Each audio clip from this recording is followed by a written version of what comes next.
Öncelikle elementlerimizi seçtik. Daha sonra elementlerimizin alaşım olabilecek seviyelerine en çok kullanılacak malzemeleri yani 4 simülasyonda bulduk. Sonra malzemelerimizi aldık. Belirlediğimiz ölçülere göre malzemelerimizi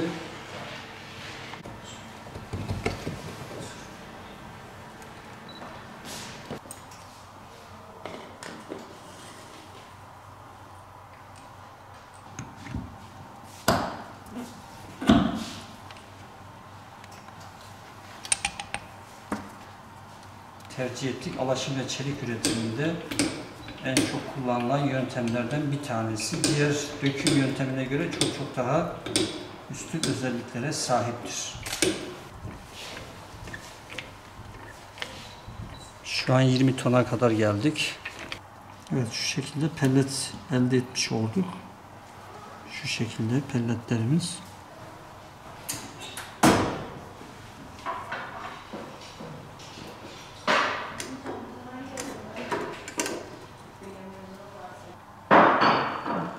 Evet, şu anda alaşımımız oldu. Çeliğimiz şu anda olmuş durumda.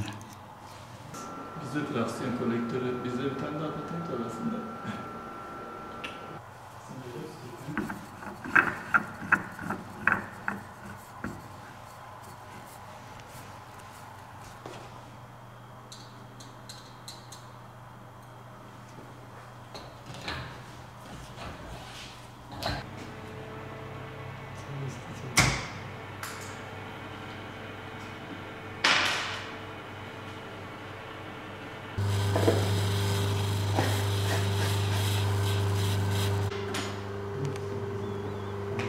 ...1400, 1500, 1600 santigrat derece sıcaklıklardan hiçbir bozulma olmadan tekrar çıkmış oldu.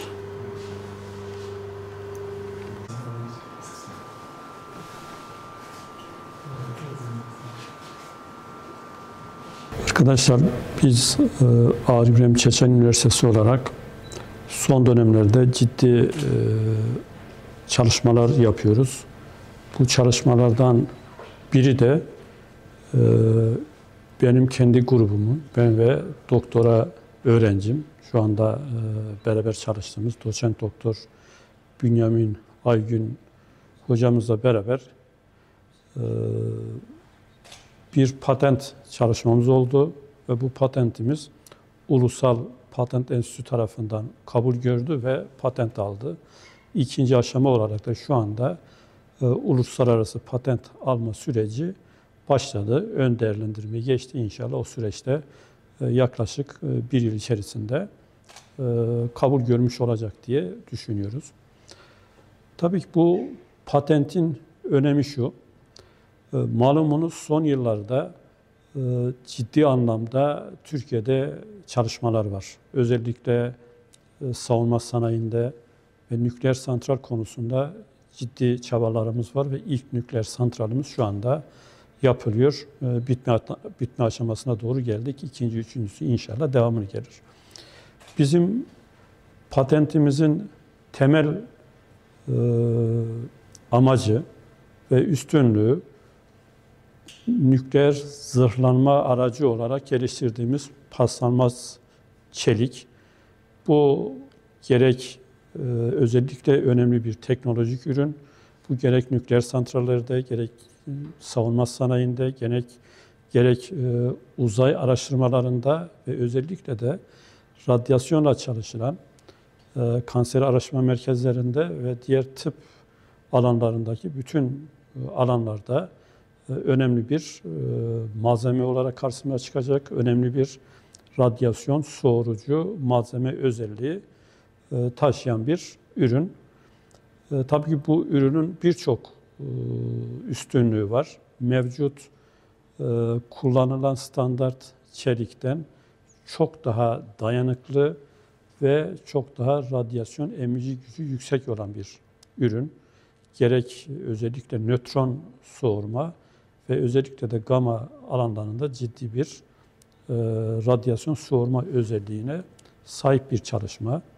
Tabii ki bu çalışma yapılırken sevgili Bünyamin'le beraber ta doktora çalışmasına başlamadan önce biz planladığımız ve hedeflediğimiz çalışmalar daha önceden de teknolojik ürün olan bir patentimiz çıkmıştı. Bu ikinci patentimiz. Tasarım, 3 tane de bu arada teknolojik tasarım ürünümüz oldu. Ve özellikle nükleer malzeme konusunda ciddi bir laboratuvarımız var. Ve bu laboratuvarda artık ciddi ürünler geliştirmeye başladık. İnşallah bundan sonra çok daha iyi, çok daha kapsamlı çalışmalar da yapacağız. Tabii ki bu çalışmamızın şu anda birinci aşaması bitti. Ta 2012 yılından bu tarafa başladığımız bir sürecin sonucunda çıkan çalışmalar bunlar. Böyle kısa vadede oluşacak çalışmalar değil. Birinci aşaması bitti. Prototip ürünlerimizi yaptık, patentini aldık. Ama burada ikinci en önemli basamak da bunu endüstriyel bir ürüne dönüştürme. İşte bunu da inşallah uluslararası patent alma süreciyle beraber biz işte bu işi yapan büyük şirketlerle görüşeceğiz inşallah. Ve bu patentimizin özellikle endüstriyel ürüne dönüştürme konusunda büyük gayret ve çaba sarf edeceğiz. Danışman hocam Profesör Doktor Abdülhalik Karabulut hocam belirttiği gibi doktora tezimde de tez konum zaten alaşım ve çelikler üzerineydi. Orada da bizim asıl çelikle çalışmamızın asıl amacı nükleer reaktörler veya nükleer konusundaki bu alanlardaki bazı eksiklikler olduğunu gördük. Bunlar da örneğin nükleer reaktörde yaklaşık 30-40 çeşit alaşım ve çelik kullanılmaktadır. Ve bu alaşım çeliklerin kullanıldığı süre boyunca da birçok problemle karşılaştırılmıştır. Örneğin ısıl genleşmelerden dolayı çelikler ya da alaşımların ömrü kısa olmaktadır. İkinci bir hususumuz da çelik ya da alaşımın nükleerde kullanımı sırasında herhangi bir korozyonla karşılaşıldığı zaman, örneğin denizaltılarda, deniz suyun içerisinde devamlı bulunuyor. Radyasyondan korunma, radyasyonu kullanma ne kadar faydalıysa radyasyondan korunma da o kadar faydalı bir çalışmadır. Örneğin nükleer bir reaktörün kuruluşunda, bütün kuruluş aşamasındaki maliyetin yaklaşık %40'ını zırhlama ve radyasyon sızıntılarını önleme oluşturur. Şu anda malzeme çalışmalarına büyük bir hız verilmiştir. Çünkü birçok eksikliklerle karşılaşılmıştır. Örneğin radyoterapi odalarında zırh olarak kullanılan daha kaliteli alaşım ve çeliklerin kullanılması için birçok araştırma yapılmaktadır. Biz de buradan yola çıkarak öncelikle Monte Carlo simülasyon programını kullanarak alaşımda ne yapmamız gerekir ve buradaki çıkış noktamız mevcut olarak kullanılan nükleer çelik veya alaşımların birazcık daha ilerisine geçebilmek. Bunun için yaptık. Çünkü hem ağırlık olarak azaltmaya gideceğiz. Malzeme kullanımından dolayı da maliyeti düşürmeye çalıştık. Örnek verecek olursak bir nükleer reaktörün kor zırhlamasında kullanılan paslanmaz çelikten örneğin 10 santim kullanılması gerekiyorsa veya 40-50 santime kadar gidebiliyor bu. Bizim ürettiğimiz, patentini aldığımız bu çelikten yaklaşık yarı oranda daha az malzeme kullanarak daha iyi zırhlama elde edebileceğiz. Patentimizin diğer bir özelliği yüksek radyasyon soğurma kabiliyetinin olduğunu söyledik. Isıl genleşmelere karşı son derece dayanıklı. Normal kullanılan çelikler ya da kurşunlu alaşımlar 1500 dereceyi geçtikten sonra artık ısıl genleşmelerden dolayı içlerinde mikro ve makro boyutlarda çatlak oluşacağı için radyasyonun sızıntı yapmasına neden oluyor.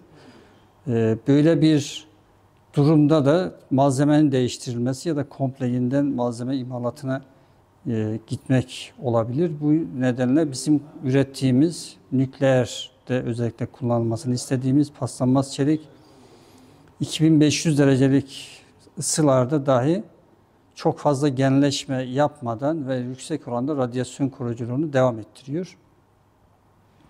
Patent aşamasını, uluslararası patent aşamasına da başvurduk. Uluslararası araştırma raporumuz olumlu geldi. Yakında da uluslararası patentimizi almış olacağız. Çeliğimizin tekrar bu alanda kullanımı için bizim laboratuvar testlerimizin %90'ını tamamladık. Birkaç numune üretilerek reaktör ortamında veya radyasyonun daha yüksek oranlardaki radyasyon ortamında da kullanım deneyleri yapıldıktan sonra endüstriye kazandırmış olacağız.